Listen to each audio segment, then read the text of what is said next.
Hi gamin, tu vas bien? Bon, t'es de nouveau chez Science SVT, vidéo numéro 2 du chapitre portant sur le système nerveux que l'on voit en classe de 4e.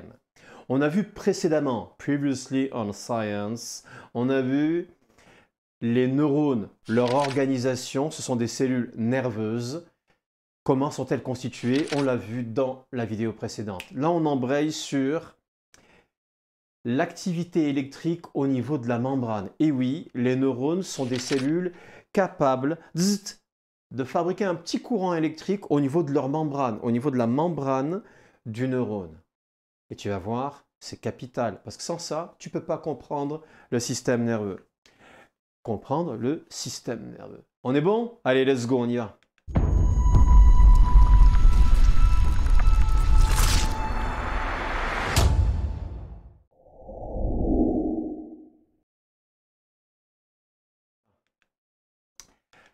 Alors, activité électrique membranaire, évidemment au niveau des neurones. Ça veut dire que la membrane est capable de produire un petit courant électrique. Et ce sont évidemment les messages nerveux. On est bon? Let's go. Alors, cette idée que les cellules puissent fabriquer de l'électricité, c'est une idée qui a été révolutionnaire en son temps, 19e siècle. Il a fallu... ça a inspiré des auteurs et se sont dit, tiens, c'est quand même bizarre. Ça voudrait dire que la vie, c'est l'électricité. Ben, le monstre du docteur Frankenstein. Tu as un cadavre, tu le réanimes grâce à l'électricité. Tu vois, la vie serait de l'électricité. Bon, c'est pas que ça, hein, on en est loin. Mais le fait que les cellules fabriquent de l'électricité, ça a surpris quand même. C'est quelque chose, on pensait que c'était réservé aux physiciens, mais non. La vie l'emporte toujours. Alors, de quelle électricité s'agit-il? Qu'est-ce qu'il y a d'électrique dans nos cellules? Je te rappelle que tu es constitué grosso modo de 10 000 milliards de cellules. 10 puissance 13 pour les petits scientifiques. 10 000 milliards de cellules. Et comment peut-on mettre en évidence cette électricité? Eh bien, c'est très simple. On prend un appareil qui détecte ce qu'on appelle la tension électrique. Tension électrique. Quand tu as une prise de courant, il y a deux trous, le plus et le moins. Entre les deux, entre ces deux charges, on dit qu'il y a une tension électrique, une force électrique si tu veux. Eh bien, si on place deux électrodes, ici et là, de part et d'autre de la membrane de n'importe quelle cellule du corps, mais notamment ici, d'un neurone, on met en évidence une tension électrique de moins 70 millivolts. On dit moins parce qu'on commence par tenir compte de l'intérieur moins l'extérieur. L'intérieur étant négatif, on met un petit moins. Hein, d'accord? Moins 70 millivolts, c'est une toute petite tension électrique pour chaque cellule de ton corps. Et tu en as 10 000 milliards. Une fois qu'on a compris ça, on comprend qu'on a une tension électrique de base dans toutes les cellules du corps. On appelle ça le potentiel de repos. Le fait qu'il y ait des charges plus et moins de part et d'autre de la membrane permet de créer une petite tension électrique stable qu'on appelle le potentiel de repos. J'ai noté PR. On est bon? On est bon. Mais tu vas me dire, oui, mais ça, c'est pas un message nerveux. Et tu as raison. Un message nerveux, c'est autre chose. Et c'est ce qu'on va voir là. C'est ce qu'on va voir.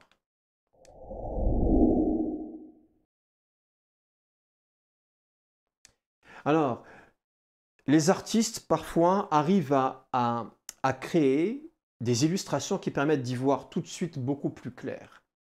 J'ai ici une magnifique représentation. J'ai des neurones un peu partout. Hein. Là, on a l'impression qu'on est dans le cerveau. Et j'ai sur la membrane des neurones des petits points jaune-orangé. Et qui, bon là, c'est fixe, mais qui se déplacent très rapidement. Et ce sont rien d'autre que des messages nerveux électriques. Et oui, le fait qu'ils soient électriques leur permet de voyager justement très rapidement.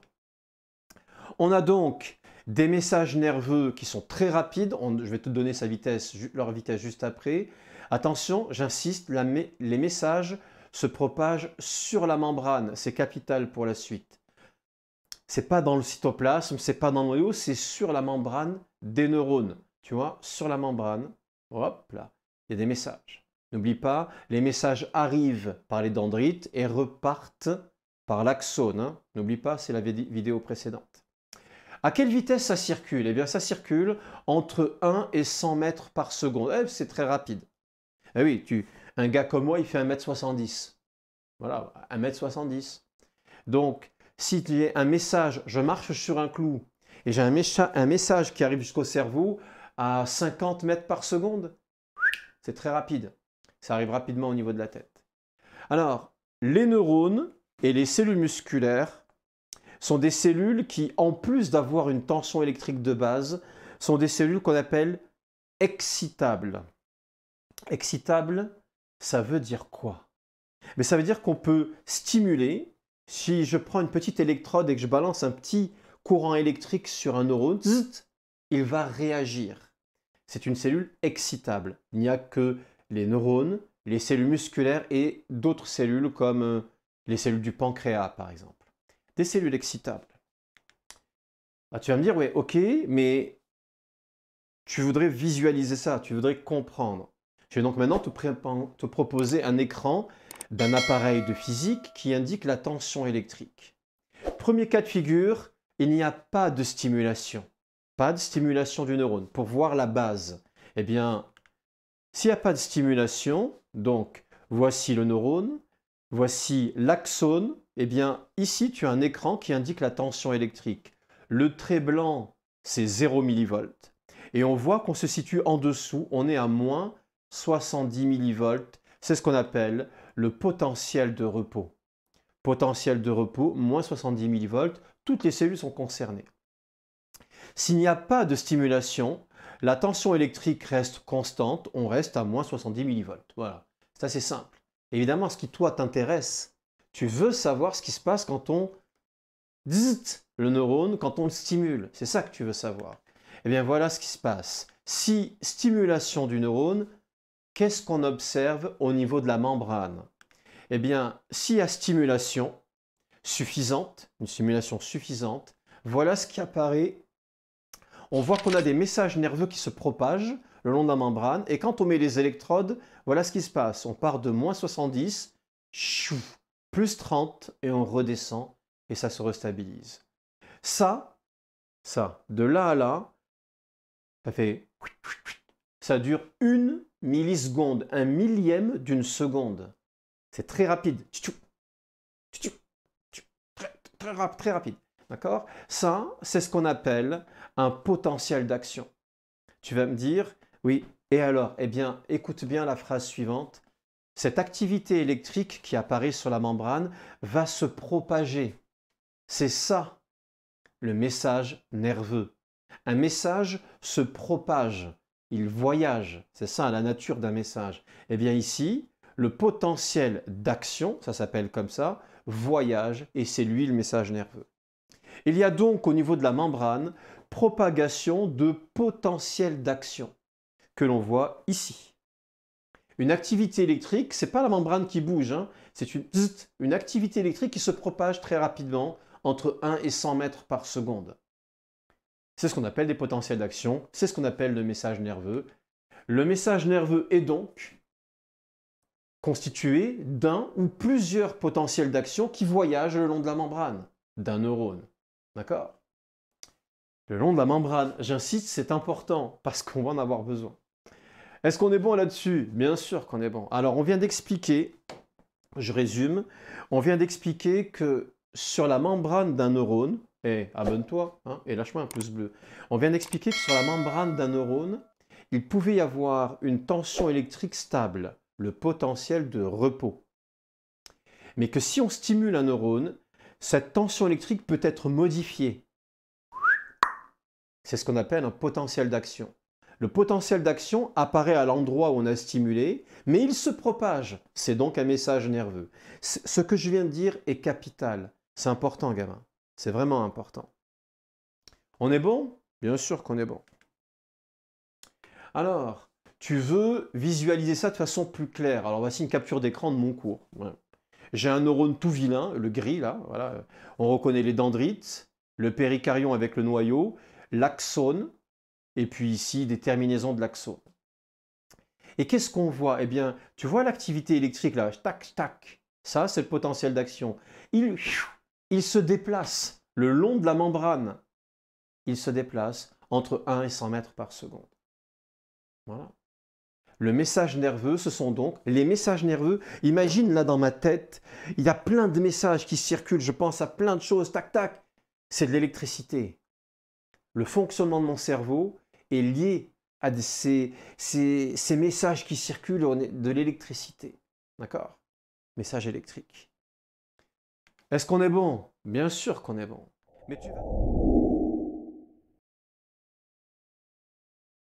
Mais tu vas te poser une question, si tu es un bon élève et parce que tu m'as suivi, tu vas te poser une question qui est assez capitale. Ouais. Les messages nerveux sont des potentiels d'action. Ok. Mais comment distinguer deux messages nerveux? Eh oui. Entre ça, petite caresse sur le bras, et ça, douleur. Comment distinguer deux messages nerveux alors qu'ils partent du même endroit et que ça part par le même nerf et que ça arrive jusqu'au cerveau? Comment distinguer? Eh bien, je vais te montrer une image qui est assez simple à comprendre. J'ai ici une succession de potentiels d'action. Voilà. Là, c'est un message sensitif qui part des capteurs sensoriels vers le cerveau, ou ça peut être un message moteur qui part du cerveau vers les muscles. Mais j'ai une succession de potentiels d'action. Il y en a même 8 pendant un temps donné. D'accord? Alors là, c'est une stimulation ou un ordre moteur qui est assez léger. Par exemple, je veux soulever un objet léger, une trousse par exemple. Ici, sur le même nerf, j'ai là encore des potentiels d'action. Tu te rends compte qu'ils ont tous la même hauteur. On appelle ça la même amplitude. Que ce soit ce message ou ce message, j'ai exactement la même amplitude. Exactement la même hauteur. D'accord? Mais ce qui a changé entre ce message et celui-ci, ce n'est pas la hauteur. Et pourtant, entre une caresse et un coup, ce n'est pas pareil. Et pourtant, les potentiels d'action sont exactement les mêmes. Ce qui change, c'est le nombre de potentiels d'action par seconde. Là, il y en a 8. Là, il y en a 13.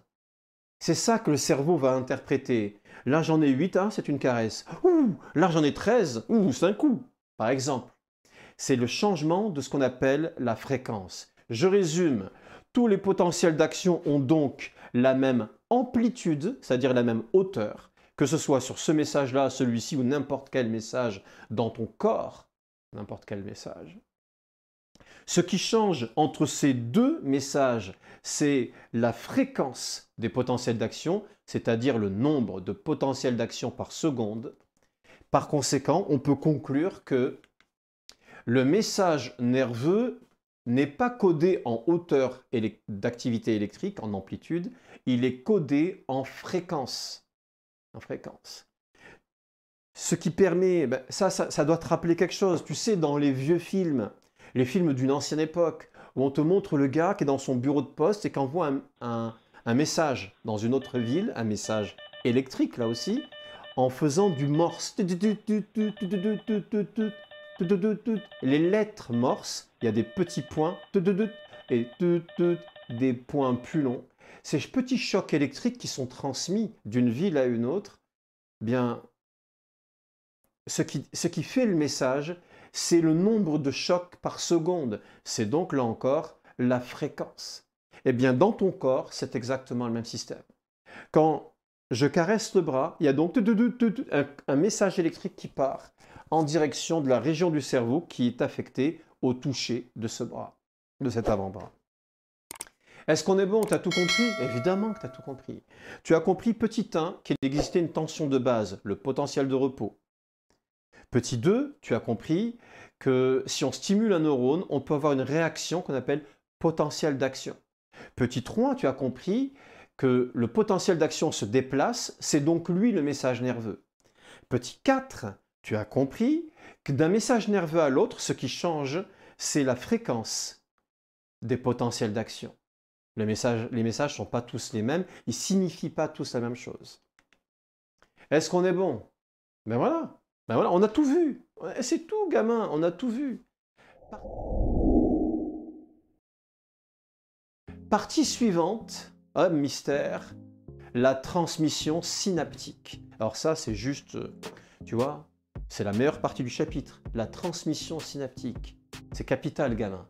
C'est capital. Je compte sur toi. Et on se retrouve tout de suite pour la transmission synaptique. Allez, je tourne la vidéo tout de suite. Gamin, ça me fait toujours autant plaisir de te donner ce que je sais et d'essayer de le faire bien, d'accord? De ne pas être un vieux prof derrière sa chaise, non. Je fais en sorte de bam, voilà.